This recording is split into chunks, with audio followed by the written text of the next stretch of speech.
Hi, my name's Adam Walker. I'm the game designer of Reign Absolute. Okay, so we're going to start with a simple 2-player setup. A 3-player setup, 4-player setup plus is very similar. Alternating turns obviously just means more players in play.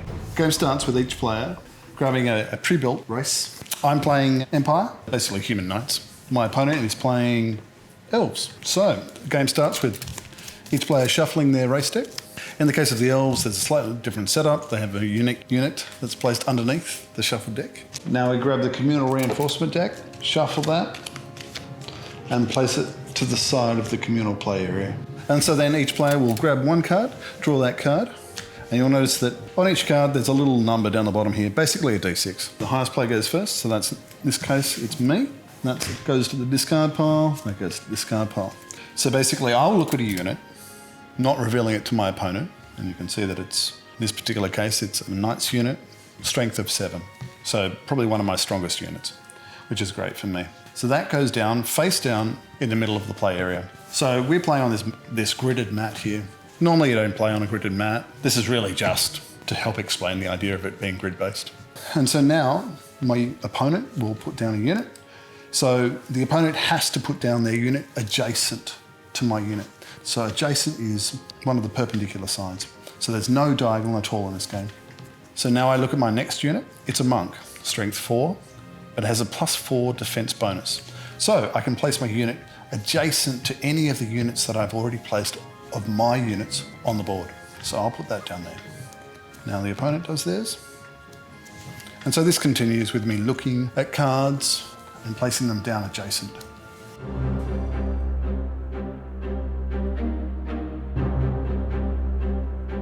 Okay, so now we've set up all the units being placed. In this game, most races are made up of 9 units. So the point in the game is to find and kill your opponent's liege. Basically king, queen, we call it liege because it's simple. My king is here. My opponent wouldn't know where it is. It's one of the kind of bluff mechanics in the game. The game is made up of alternating turns between players. A turn is made up of an action phase, followed by the reinforcement phase. In the action phase, you may choose one and only one of the actions that you have available to you. These are move, attack, and doom. So the simplest action you can perform is a move, which basically just is moving a unit 1 card space. So the next action is the attack action. This is the specific action I'll be taking this turn, and I'll illustrate it by playing with the actual cards. I flip it over on top of the elf unit. So then all units are now revealed. Okay, so we have a elf ranger, which has got a strength of 3, versus my knight, which is a strength of 7. So straight numerical comparison, the 7 beats the 3 is discarded. So now the knight occupies that square. That's the second most complicated action. There is another action called the doom action. I won't get into that just yet because it's more advanced gameplay. So now once we've finished the action phase, we go on to the reinforcement phase. Okay, so I draw from the deck, I get this combat reinforcement. Combat reinforcements are basically buffs that go underneath units to upgrade them. I'll put that there. So that goes face down. The opponent doesn't know what it is, I know what it is.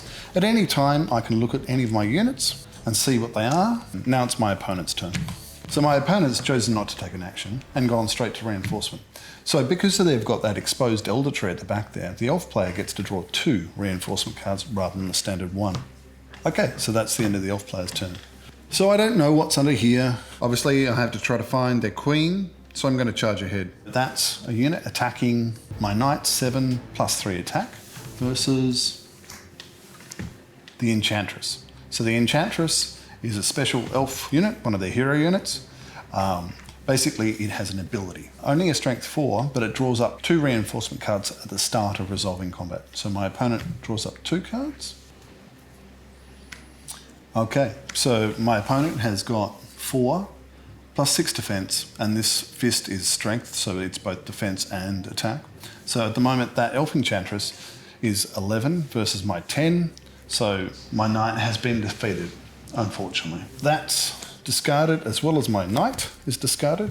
The elf enchantress discards the reinforcement cards and flips back over. That was quite lucky for the elf player. Now it's the reinforcement phase. So I draw up a reinforcement card. Okay, so this is the other type of reinforcement cards. There's two types of reinforcement cards in the game. There's turn reinforcements and combat reinforcements. We've seen combat reinforcements. This is a turn one. So it's indicated by a lightning bolt with a little green surround. This particular one is take another turn. So I might move this unit to there. Because I'm taking another turn, I draw another reinforcement card. I will put that under that unit. And that's the end of my turn. Alrighty, so it's now my turn again. So because of the cards that I've got, I'm pretty confident about this. So my knight is going to attack that unit. I'm taking a dryad with +4 defense and +1 strength. So its strength is at the moment 7, so it would be equal. But I have this cancel ability. This cancel card cancels all of the opponent's combat reinforcements. If they had a cancel card, the cancels would cancel on a 1-to-1 basis. The knight wins. Unfortunately, the Dryad has a special ability, effectively makes it a lure. So the elf player now discards the Dryad because it was defeated, so it draws up 4 reinforcement cards. So the elf player has to discard any turn-based reinforcements because they're not combat reinforcements. Now they can put the remainder under any units of their choice. Now I'll go to the reinforcement phase, put that under here.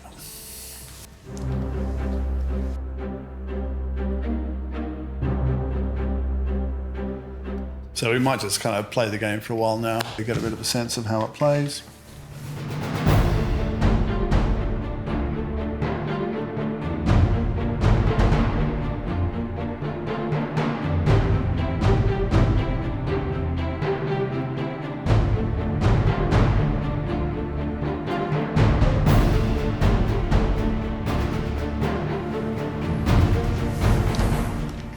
Okay, to explain this one here, so I've got 4 +4 defense versus an 8, so it's a draw. Both units are discarded. Okay, so what I might do is stop at this point. I'm going to talk a bit about the third action mentioned earlier, Doom. So Doom action basically allows you to wrap up the game. When you feel that you're going to win, that's when you start doing the Doom action. Doom is every player, including yourself, will lose 1 unit. The trick is that you do it last. So if there's 2 units left, the first player to call Doom wins the game. Okay, I'm calling the Doom action. So my opponent now has to discard a unit of their choice, along with everything that is in that unit. And so I'm discarding this unit because I'm worried that that unit might attack that. But because I did the Doom action, I have to skip the reinforcement phase. So now it's my opponent's turn. Doom.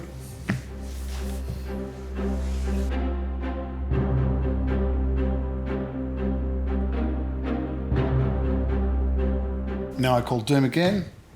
Just a note is you don't have to keep on calling Doom once you've called Doom, but I'm calling Doom one final time. I know that's his queen, so I'm going to win the game. So very simple setup, very simple play, that one. For the more experienced player, I'd probably recommend a more tactical approach, which is adding in 2 of the optional rules, which is an exposed supply and also swapping 1 unit after setup. If you have any questions, message us on our website or Facebook or wherever you want to contact us from. Hope you enjoy the game.